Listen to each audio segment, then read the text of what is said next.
এক সময় ছিল এক শান্ত ও সুন্দর বন। আমি বেজি, আমি ভাবতে ভালোবাসি।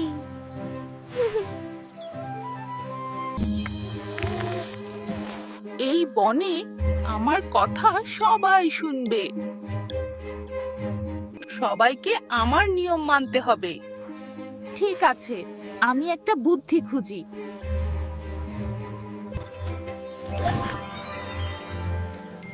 বুদ্ধি থাকলে সব সহজ হয়।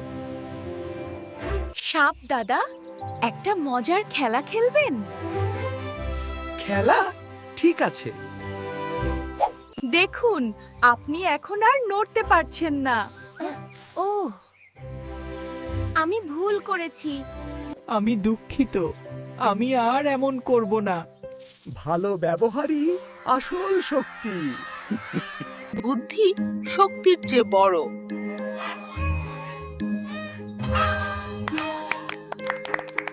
আরো গল্প দেখতে সাবস্ক্রাইব করো।